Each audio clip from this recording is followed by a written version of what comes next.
وسلم نے بارہا اپنے صحابہ سے فرمایا، لوگوں قیامت کی تیاری کرو، لوگوں قیامت کے لیے اچھے اعمال کرو، اس لیے کہ قیامت کا دن وہ دن ہوگا جس دن نہ ماں اپنی اولاد کو پہچان سکے گی، نہ باپ اپنے بیٹے کو پہچانے گا، بلکہ اللہ اکبر مصطفیٰ کریم رؤوف الرحیم صلی اللہ تعالی علیہ وسلم نے یہاں تک ارشاد فرمایا، ایک بیٹا اپنی ماں کے پاس جا کر اپنی ماں سے ایک نیکی کا سوال کرے گا، ماں تو نے ساری زندگی میری خوشیوں کا خیال کیا، ماں تو نے میری بات کا کبھی انکار نہ کیا، ماں تو اپنی ساری خوشیاں میری خوشیوں کی خاطر قربان کر دیا کرتی تھی، آج تیرا بیٹا تجھ سے ایک نیکی کا سوال لے کر کے آیا ہے، ماں اس کو جواب دے گی، تو کون ہے؟ میں تو تجھے پہچانتی بھی نہیں، مجھے پتا نہیں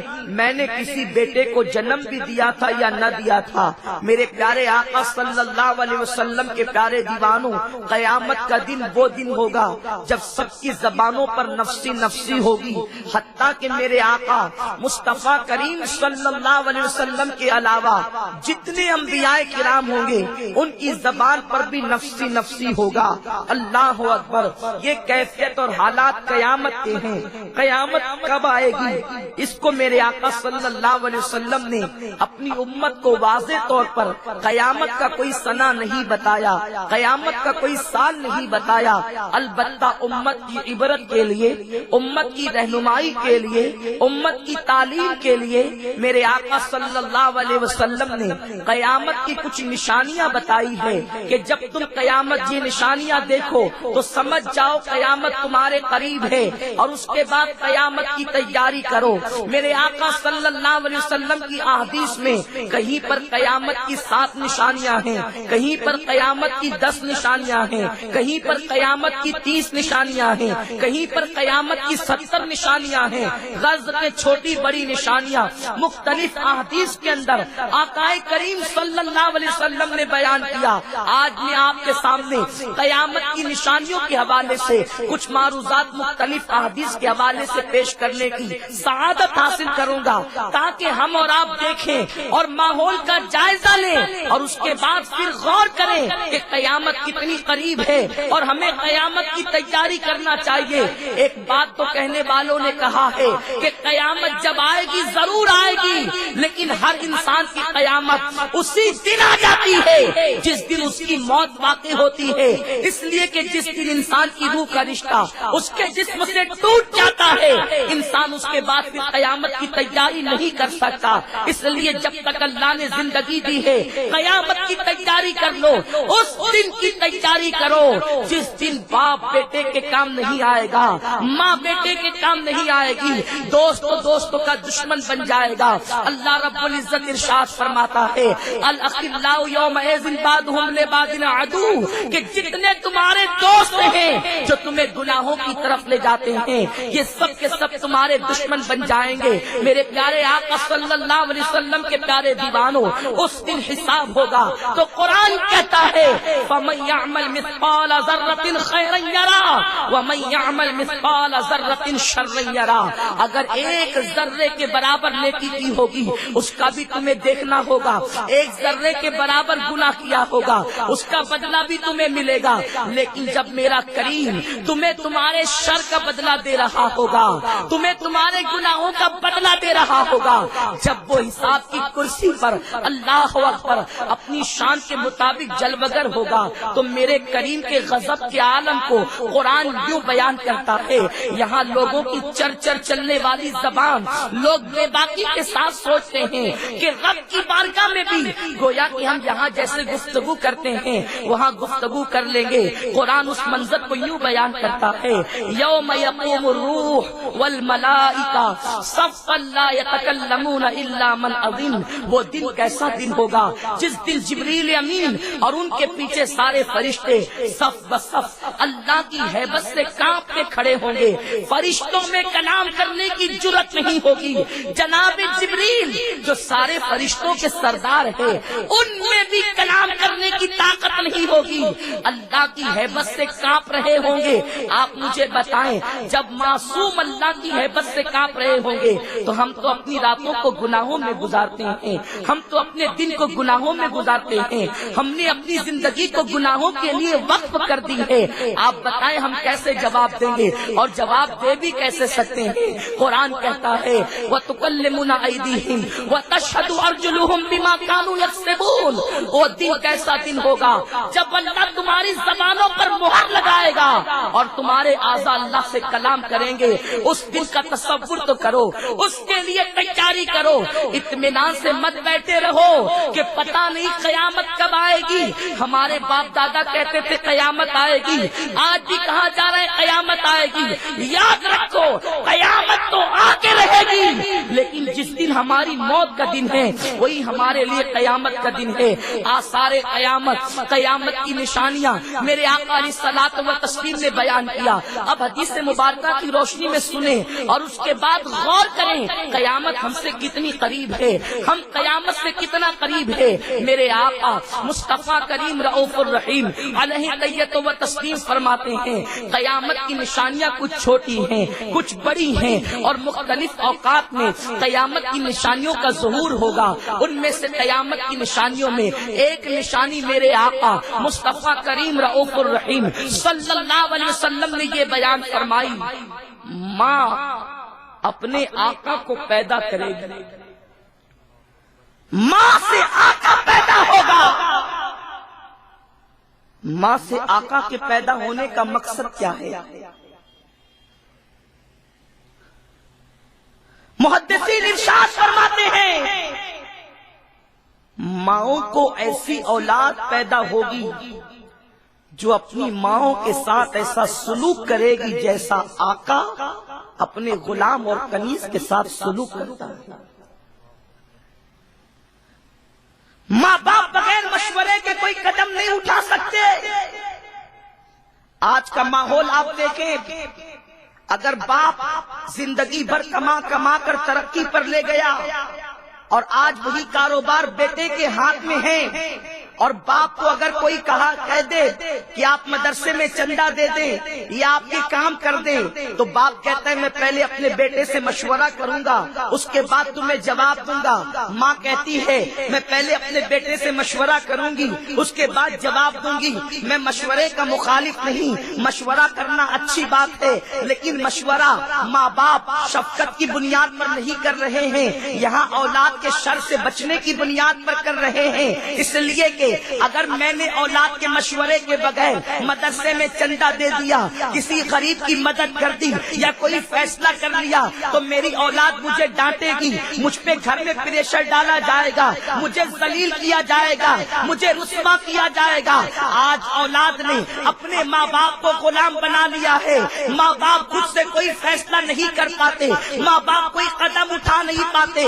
لیکن آؤ اللہ اکبر, مسلمانوں کے اندر والدین کے حقوق کو میرے آقا علیہ السلام نے کس طرح بیان کیا. حضور سیدی اعلیٰ حضرت امام اہل سنت محدث بریلوی رحمت اللہ تعالی علیہ ارشاد فرماتے ہیں ماں باپ کے آداب میں سے ایک ادب یہ ہے جب تم ماں باپ سے گفتگو کرنا چاہو تو ڈائریکٹ تم گفتگو نہیں کر سکتے. ماں باپ کا ادب یہ ہے کہ پہلے تم اپنے والدین سے اجازت لو, اور اجازت لینے کے بعد پہلے یہ پوچھو کیا میں تم سے گفتگو کر سکتا ہوں, کیا میں تم سے بات کر سکتا ہوں. اگر ماں باپ اجازت دے تب ان سے تم گفتگو کرو, لیکن گفتگو کرو تو بھی کیسی گفتگو کرو, ہاتھوں کو اٹھا کر بغلیں کھول کر گفتگو نہ کرو, بلکہ اپنے اباؤں کو ان کے سامنے بچھا دو اور ان کے سامنے ایسی گفتگو کرو جیسے ایک غلام اپنے آقا کے سامنے لجاجت کی گفتگو کرتا ہے,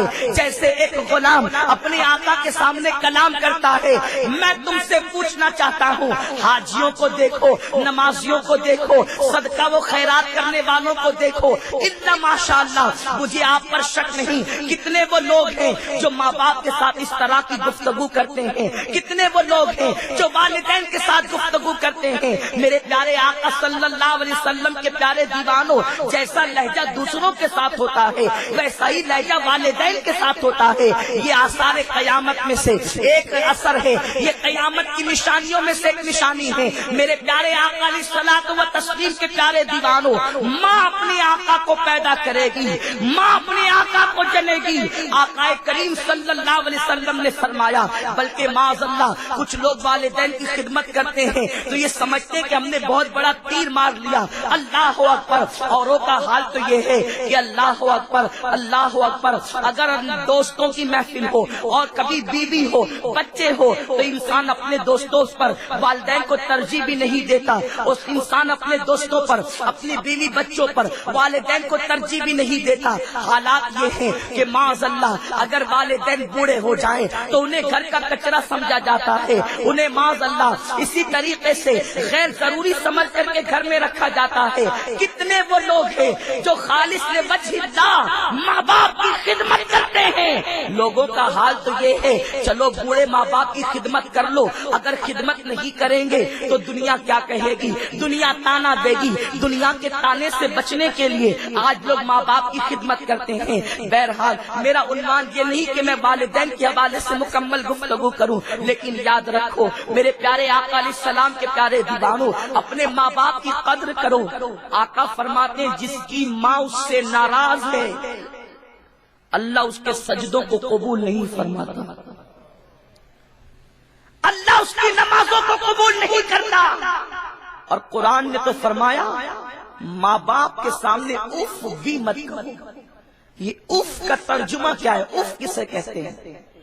قوت القلوب میں شیخ ابو طالب مکی رحمت اللہ علیہ فرماتے ہیں عرب میں اف جو ہے وہ ناخون کے میل کو کہتے ہیں۔ اف کا مطلب ہے ناخون کا میل، یعنی جتنا ناخون کے نیچے میل جمع ہوتا ہے اتنا بھی اپنے والدین کو تکلیف مت پہنچاؤ۔ اب ناخون کے نیچے میل کتنا جمع ہوتا ہے، اتنی تکلیف بھی ماں باپ کو پہنچانے کی اجازت نہیں ہے، اتنی تکلیف بھی والدین کو نہیں پہنچا سکتے۔ بلکہ میرے آقا صلی اللہ علیہ وسلم نے فرمایا جو نماز کے بعد اپنے والدین کی مغفرت کے لیے دعا نہ کرے اس کی نماز جو ہے وہ مکمل نہیں ہوتی، اس کی نماز ناقص رہتی ہے۔ لیکن آج والدین کو کیا سمجھا جاتا ہے؟ قیامت کی نشانیوں میں سے ایک نشانی میرے آقا صلی اللہ علیہ وسلم نے یہ بھی بیان فرمائی کہ ایک انسان اپنے دوستوں کو زیادہ چاہے گا اور اپنے باپ سے محبت کم کرے گا، دوستوں سے زیادہ باپ سے محبت نہیں کر سکے گا۔ قیامت کی نشانیوں میں سے ایک نشانی یہ بھی ہے دوستوں پہ خرچ کرنے کے لیے خوشی خوشی خرچ کرے گا، لیکن جب ماں باپ پر خرچ کی باری آئے گی تو دل چھوٹا کرے گا، دل تنگ کرے گا۔ آج آپ دیکھ لیں قیامت کتنی قریب ہے۔ قیامت کی یہ نشانی آج ہمارے معاشرے میں ظاہر ہے کہ جب کبھی اللہ اکبر پکنک کا معاملہ ہو، دوستوں کی محفل کا معاملہ ہو، یاروں کی محفل کا معاملہ ہو، ہزاروں روپے دوستوں کی پکنک پر خرچ کر دی جاتی ہے، لیکن اگر بوڑھے ماں باپ بڑھاپے میں بیمار ہو جائیں اور بچے سے خرچ طلب کریں، بیٹا ہم بیمار ہو گئے ہیں ہماری مدد تو کرو، اچھے ڈاکٹر سے ہمارا معائنہ تو کرواؤ، تو بیٹا کہتا ہے بس کیجئے، بڑھاپے میں آپ کو کتنے پیسے لگتے ہیں، میں آپ کے پیچھے خرچ کرتے کرتے تھک چکا ہوں۔ میرے پیارے آقا صلی اللہ علیہ وسلم کے پیارے دیوانوں، یہ قیامت کی نشانیوں میں سے ایک نشانی ہے کہ لوگ اپنے دوستوں پہ خرچ کریں گے اور ماں باپ پر خرچ کرنے میں دل چھوٹا کریں گے۔ آج یہ نشانی بھی ظاہر ہو گئی، نام بڑا کرنے کے لیے، دوستوں میں جھوٹی عزت بنانے کے لیے انسان ہزاروں روپے خرچ کرتا ہے۔ میں دوستوں پہ خرچ کرنے کو منع نہیں کرتا، یقیناً میرے آقا نے فرمایا جو دوستوں پہ خرچ کرے اللہ اس کو صدقے کا ثواب عطا فرماتا ہے، لیکن جہاں دوستوں پہ خرچ کرتے ہو وہی والدین پر بھی تو خرچ کرو۔ دوستوں پر جھوٹی عزت دھاپ جمانے کے لیے ہزاروں روپے خرچ کرتے ہو، ماں باپ پر تنگی کرتے ہو۔ سنو آقا ارشاد فرماتے ہیں جو ماں باپ پہ خرچ کرتا ہے اللہ اس کی زندگی میں اضافہ فرما دیتا ہے، اس کی زندگی کو بڑھا دیتا ہے۔ اللہ اکبر، زندگی پوری دنیا کی دولت دے کر ایک سیکنڈ زندگی نہیں بڑھ سکتی، لیکن ماں باپ پر خرچ کرنے کی برکت یہ ہے کہ جب انسان ماں باپ پہ خرچ کرے تو اللہ اس کی زندگی میں اضافہ فرما دیتا ہے، اس کی زندگی میں بڑھوتری کر دیتا ہے۔ میرے آقا صلی اللہ علیہ وسلم فرماتے ہیں قیامت کی نشانیوں میں سے ایک نشانی یہ ہے کہ جب دوست آپس میں ملیں گے، دو مسلمان آپس میں ملیں گے، اتنے اچھے انداز سے ملیں گے، مصافحہ بھی کریں گے، گلے بھی ملیں گے، ان کے سینے ملیں گے مگر ان کے دل نہیں ملیں گے۔ وہ مصافحہ کریں گے پرتپاک انداز سے، چہرے سے مسکرائیں گے، دل کے اندر جلن ہوگی، دل میں کدورت ہوگی، میٹھی میٹھی بات ایک دوست دوسرے دوست سے کرے گا لیکن اس کا دل اس دوست پہ متفق نہیں ہوگا، یعنی اوپر سے ملیں گے اندر سے جلیں گے۔ یہ قیامت کی نشانیوں میں سے ایک نشانی ہے۔ آج آپ دیکھ لیجئے دوستوں کا عالم کیا ہے، ملنے والوں کی کیفیت کیا ہے۔ اللہ اکبر، سامنے ملے تو بڑی میٹھی میٹھی گفتگو، بڑی اچھی اچھی گفتگو، اور اگر وہی بندہ ہٹ جائے تو اس کے پیٹھ کے پیچھے وہ ساری باتیں کی جاتی ہے جو انسان کی حیا بھی گوارا نہیں کر سکتی۔ میرے پیارے آقا صلی اللہ علیہ وسلم کے پیارے دیوانوں، یاد رکھو اللہ کے رسول صلی اللہ علیہ وسلم نے گویا کہ ہمیں اپنے معاشرے کا آئینہ دکھا دیا۔ آج یہ ساری چیزیں آپ دیکھ سکتے ہیں۔ میرے پیارے آقا صلی اللہ علیہ وسلم کے پیارے دیوانوں، دلوں سے کدورتوں کو نکالو، دلوں سے نفرتوں کو نکالو، ملو تو محبت سے ملو، زبان بھی ہونٹ بھی مسکرائے اور دل بھی مسکرائے۔ میرے آقا فرماتے ہیں جن کے دل کینوں سے پاک کر دیے گئے اللہ نے ان کے لیے اپنی معرفت کا دروازہ کھول دیا ہے، خدا کی محبت کا دروازہ ان کے لیے کھل گیا ہے۔ اس لیے میرے پیارے آقا صلی اللہ علیہ وسلم کے پیارے دیوانوں، دوستی کرو تو ذاتی مفاد کے لیے نہ کرو، دوستی کرو تو ذاتی فائدے کے لیے نہ کرو، دوستی کرو تو اللہ کے لیے کرو، رب تبارک و تعالیٰ کے لیے کرو۔ اس لیے کہ میرے آقا نے ارشاد فرمایا من احب للہ وابغض للہ واعطى للہ ومنع للہ فقد استکمل الایمان۔ جو اللہ کے لیے محبت کرے، اللہ کے لیے دشمنی کرے، اللہ کے لیے دے، اللہ کے لیے روک لے، اس کا ایمان اللہ مکمل فرما دیتا ہے، اس کا ایمان مکمل ہو جاتا ہے۔ میرے پیارے آقا صلی اللہ علیہ وسلم کے پیارے دیوانوں، آقا ارشاد فرماتے ہیں قیامت کی نشانیوں میں سے ایک نشانی یہ بھی ہے کہ لوگ زکوٰۃ کو تاوان سمجھنے لگیں گے، زکوٰۃ تاوان سمجھی جائے گی۔ آج لوگ زکوٰۃ کو تاوان سمجھ رہے کہ نہیں سمجھ رہے؟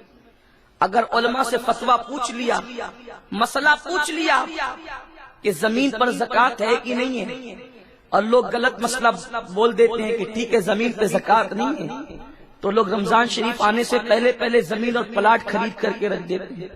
بہت سے علاقوں میں دیکھا گیا، اور جب رمضان شریف چلا جاتا ہے تو پھر پلاٹ بیچ دیتے ہیں۔ یہ کس لیے کرتے ہیں؟ صرف زکوٰۃ سے بچنے کے لیے۔ نادان، تو نے زکوٰۃ کو کیا انکم ٹیکس سمجھ رکھا ہے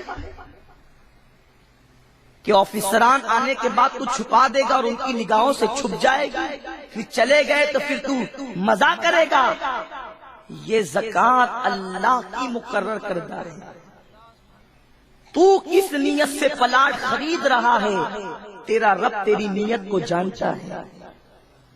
تو کس نیت سے زمین خرید رہا ہے اللہ تیری نیت کو جانتا ہے۔ اگر تو نے خوشی سے زکوٰۃ نہ نکالی تو اللہ تو نکال دے گا، پھر بیماریوں میں پیسہ بھرو گے، پیسہ چوری ہوگا، پیسوں کو آگ لگے گی، بیوپاری پیسہ لے کر بھاگیں گے۔ میرے آقا نے اسی لیے تو فرمایا زکوٰۃ دو اور اپنے مال کو اللہ کے قلعے میں محفوظ کر لو۔ جو لوگ خوشی کے ساتھ زکوٰۃ دیتے ہیں وہ گویا کہ اپنے مال کو اللہ کے قلعے میں محفوظ کر لیتے ہیں۔ اس زمین پر زکوٰۃ نہیں ہے جو زمین آپ نے مکان بنانے کے لیے، فیکٹری بنانے کے لیے خریدی ہے، لیکن جس زمین کو آپ نے اپنے فائدے کے لیے کہ قیمت آئے گی تو بیچ دیں گے اور اس کے بعد قیمت بڑھ جائے گی تو بیچ دیں گے، یعنی آپ نے تجارت کی غرض سے خریدا ہے، اس زمین پر آپ کو زکات دینی پڑے گی اور آج کے بھاؤ کے حساب سے دینی پڑے گی۔ اس لیے زکات سے جی مت چراؤ میرے پیارے آقا علیہ السلام کے پیارے دیوانوں۔ آج مسلمانوں کا مال جو کبھی بیوپاری لے کر بھاگ جاتا ہے، کبھی کوئی ڈبا دیتا ہے، کبھی چوری ہو جاتا ہے، کبھی آگ لگا دیا جاتا ہے، کبھی دکانیں جلا دی جاتی ہے، اس کی وجہ یہ ہے کہ مکمل زکات ادا نہیں کرتے۔ جو لوگ مکمل زکات ادا کر لیتے ہیں، آقا علیہ السلام نے خود ضمانت عطا فرمائی، جو زکات مکمل طور پہ دیں گے ان کے مال کو آگ نہیں لگائی جا سکتی، ان کا مال چوری نہیں کیا جا سکتا، ان کا مال پانی میں تلف نہیں ہو سکتا، ان کا مال جو ہے وہ کوئی لے کر کے گبن نہیں کر سکتا۔ آج قوم مسلم کا مال جو مارکیٹ میں ضائع ہو رہا ہے وہ زکات نہ دینے کی وجہ سے، اس لیے پوری زکات نکال دیا کرو اور مکمل دیانت داری کے ساتھ نکالا کرو، ارے تھوڑی سی زیادہ نکال دیا کرو، کیونکہ نادانو مجھے بتاؤ تو صحیح، تمہیں زکات دینے والا بنایا کس نے؟ اگر اللہ زکات دینے والا نہ بناتا اور کسی سیٹ کے گھر پر بھیک مانگنے والا بناتا تو تم کیا کر لیتے؟ لیکن زکات دو تو صحیح۔ ایک مرتبہ ایک بہت بڑے کاروباری سے میری ملاقات ہوئی تو ان سے گفتگو ہوئی، میں نے ان سے کہا، انہوں نے پریشانی کہا کہ میری یہ پریشانی ہے اور لوگوں کی طرف پیسے باقی دیتے نہیں، کوئی تعویذ دیجیے۔ میں نے کہا کہ شاید آپ زکات صحیح طور پہ ادا نہیں کرتے۔ کہا نہیں میں تو کچھ زیادہ نکالتا ہوں۔ میں نے کہا میں نے یہ کب کہا کہ آپ نہیں نکالتے، صحیح طور پہ ادا نہیں کرتے۔ یہ زکات صحیح طور پہ ادا کرنا بھی ایک مسئلہ ہے۔ کچھ لوگ ہیں کہ زکات نکال دیتے ہیں لیکن صحیح طور پہ نہیں نکالتے۔ 50,000 نکلتی ہے تو 75 نکال دیتے ہیں لیکن صحیح طور پر ادا نہیں کرتے۔ صحیح طور پہ ادا کرنے کا مطلب یہ ہے کہ زکات حقداروں کو دی جائے، ورنہ حال یہ ہوتا ہے کہ کچھ لوگ سیٹیاں ہوتے ہیں، مصروفیت بہت ہوتی ہے، سوچتے ہیں کہ اب بھائی جلدی سے نکالنا ہے تو جلدی سے نکال کے چھٹی پاؤ، پھر خدا جانے کہاں کہاں کے سفیر آتے ہیں اور آپ ان کو بغیر تحقیق کے زکات پکڑا دیتے ہیں۔ آپ نے غیر ذمہ دار کے ہاتھ میں زکات دی، غیر حقدار کے ہاتھ میں زکات دی، آپ کی زکات ادا نہیں ہوگی۔ کیا آپ نے علماء سے نہیں سنا کہ یمن سے ایک صاحب چلے زکات کی رقم لے کر اور مدینہ منورہ تک آئے؟ کیوں آئے؟ یمن میں جو ملا تھا اس کو دے دیتے، لیکن صحابہ جو ملا اس کو نہیں دیتے، زکات کا مستحق تلاش کر کے اس کو زکات دیتے۔ مستحقین تک زکات پہنچاؤ۔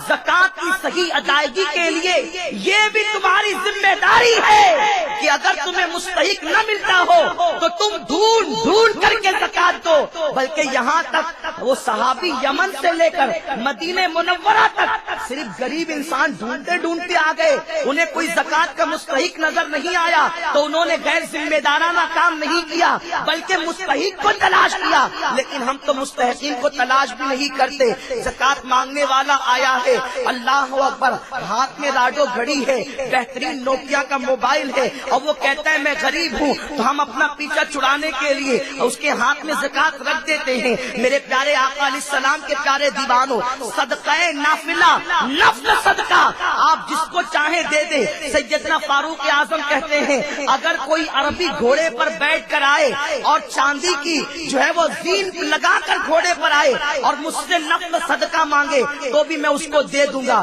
لیکن زکات تو اسی کو دی جائے گی جو مستحق ہوگا۔ غیر مستحق کو زکات دو گے تو زکات ادا نہیں ہوگی۔ اس پر گفتگو بھی تو کہا یار بہت کوشش کرتے ہیں۔ میں نے کہا پھر اللہ خیر فرمائے، جیسا مال ہوتا ہے ویسی جگہ جاتا ہے۔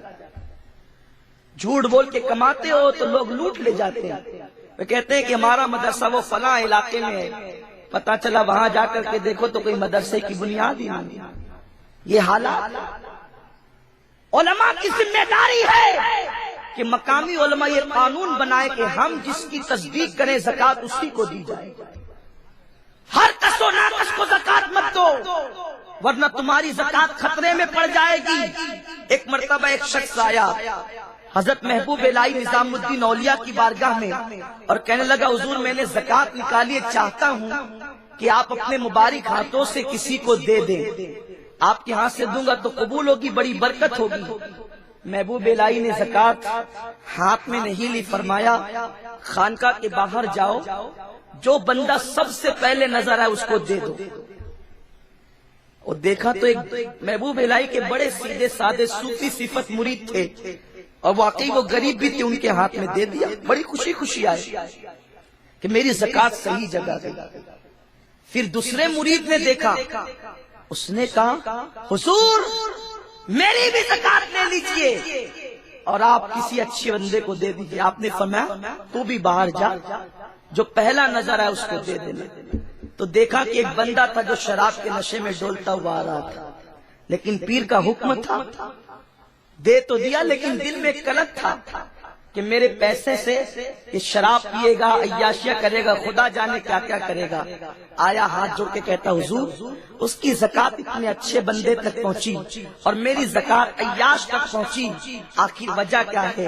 محبوب الہی نے فرمایا قصور میرا نہیں، قصور تیرا ہے، جیسا کمایا تھا ویسے کے پاس پہنچ گیا۔ اگر اچھے سے کماؤ گے اچھی جگہ تمہارا مال لگے گا، اور اگر جھوٹ بول کر، فریب دے کر، اللہ اکبر دھوکہ دے کر کماؤ گے تو پھر تمہارا مال اچھی جگہ نہیں